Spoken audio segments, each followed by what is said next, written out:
శిక్షలు ఇవ్వాలి, జీవితం దానికి ఇవ్వాలి. అమ్ముకోవడానికి చదువుకునే విద్యలు కాదివి, నమ్ముకుని బతకడానికి జీవితం అర్పించాల్సిన విద్యలు. ఇటువంటి విద్యలని డబ్బు కోసం కాక తన జీవితం కోసం, నేను ఇట్లా పుట్టినా నా బాధ్యత ఇది, నేనే చదవాలి, ఇంకెవరు చదువుతారు, నేను మళ్ళీ నా కొడుక్కి చదివించాలి, నా వంశం ఇట్లా వెళ్ళాలి, నేను ప్రజలకి సహాయం చెయ్యాలి, స్వామి దగ్గర సేవ చెయ్యాలి అనేటటువంటి ఆలోచనతోటి ఉన్నటువంటి ఇప్పుడున్న ఆధునిక కాలంలో సుఖాలు వదులుకుని 4ంటికి లేచి చన్నీళ్ల స్నానం చేసి 6 గంటల దాకా జపం చేసి గురువు గారి దగ్గర కూర్చుని వల్లె చెప్పి 9 గంటలకి ఇంత టిఫిన్ పడితే తిని దాంతోనే కడుపు నింపుకుని మధ్యాహ్నం దాకా కడుపు కాలిపోతూ నరాలన్నీ కదిలిపోతూ ఉంటే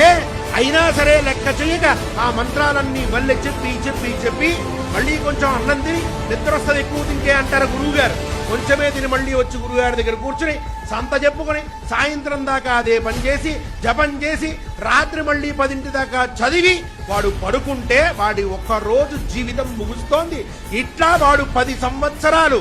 అకుంఠిత దీక్షతోటి చదివితే వచ్చేటటువంటి చదువు ఇప్పుడు వీళ్ళందరూ ఇచ్చినటువంటి